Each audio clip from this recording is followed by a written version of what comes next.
आणि आता आणखी काही बातम्या।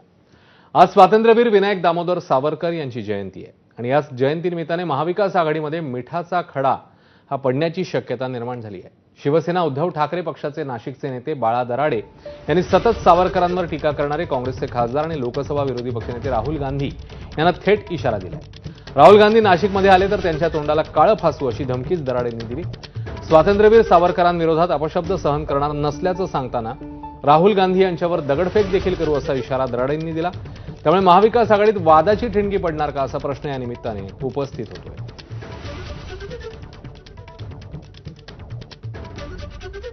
राहुल गांधी यांनी सावरकरांबद्दलचे काही दिवसांपूर्वी अपशब्द वापरले होते, त्यांना माफीवीर संबोधलं होतं। त्याचा आम्ही निषेध करतो व आम्ही नाशिकचे ॲडव्होकेट मनोज पिंगळे यांनी त्यांच्या विरोधामध्ये याचिका दाखल केली आहे व लवकरच राहुल गांधी कोर्टामध्ये हजर होणार आहे अशी माहिती आहे।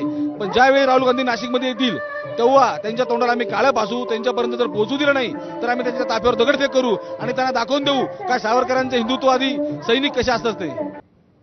तर ठाकरेंच्या शिवसेनेचे नेते बाळा दराडेंनी धमकी दिल्यावर काँग्रेसच्या वतीने जोरदार प्रत्युत्तर देण्यात आलं। काँग्रेस प्रदेशाध्यक्ष हर्षवर्धन सपकाळ आणि माजी मंत्री यशोमती ठाकूर काय म्हणतायत ते बघूया। पुस्तकामध्ये त्यांनी सर्व पुरावे जोडलेले आहेत आणि जे राहुल गांधी म्हटले ते अरुण शौरी यांनी देखील तशाच स्वरूपाचे आरोप नव्हे तर तशाच स्वरूपाचा इतिहास हा जगापुढे मांडलेला आहे। त्यामुळे त्याची समीक्षा ही व्हावी। अशा ज्या धमक्या दिल्या जातात याचा आम्ही धिक्कार करतो, याचा आम्ही निषेध करतो आणि या धमक्या देणाऱ्यांना आम्ही पाहून घेऊ। नेतृत्व आमचं जे आहे ते आपल्या ठिकाणी आहे, मात्र काँग्रेसचा कार्यकर्ता आणि महाराष्ट्र प्रदेश काँग्रेस कमिटी ही अशा प्रकारच्या आरोपांना निपटून घेईल एवढंच या निमित्ताने आम्ही सांगतो। राहुल गांधींना धमकी देणं एवढं सोपं नाही आहे आणि असं कोणीतरी वायफळगिरी जर करत असेल तर त्या ठिकाणी त्याची खबरदारी आम्हालाही घेता येते।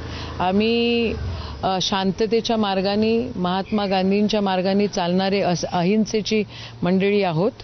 पण आता कलियुग आहे आणि कलियुगामध्ये आम्हालाही कलियुगासारखं वागता येतं एवढं लक्षात ठेवावे। तर काँग्रेसच्या आक्रमक भूमिकेनंतर ठाकरेंच्या शिवसेनेच्या नेत्यांनी काय म्हटलंय, त्यांनी काय प्रतिक्रिया दिली आहे तेही बघूया। नाही, काय मी ऐकलेलं नाही, लक्षात घ्या। मला काही माहिती नाहीये, तुम्ही जे काही सांगताय ते, तुम्ही जे म्हणताय ते मला जरा एकदा माहिती करून घ्यावं लागेल। आणि कोणीतरी काहीतरी म्हटलं त्याच्यावरून लगेचच काहीतरी पक्षातल्या काही आपण ठरवावं असं काही नसतं। सावरकरांविषयी सर्वांचंच प्रेम आहे। आदरणीय उद्धव साहेब असतील, आदरणीय हिंदू सम्राट बाळासाहेब ठाकरे असतील, पूर्वीपासून भूमिका जी आहे ती निश्चितपणाने सावरकर एक देशाचा आदर्श आहे आणि तो आम्ही मानतो। बाळादारांनी जे वक्तव्य केलं ते त्याची वैयक्तिक भूमिका आहे, त्याच्याशी पक्षाचा काही संबंध नाही। त्यांनी बोलतानाही बोलला तो की माझी वैयक्तिक भूमिका आहे, मी वैयक्तिक भूमिका मांडलेली आहे। एकीकडे सावरकरांवरून काँग्रेस आणि ठाकरेंच्या शिवसेनेत वाद सुरू असतानाच काँग्रेस प्रदेशाध्यक्ष हर्षवर्धन सपकाळ यांनी एक मोठं वक्तव्य केलं।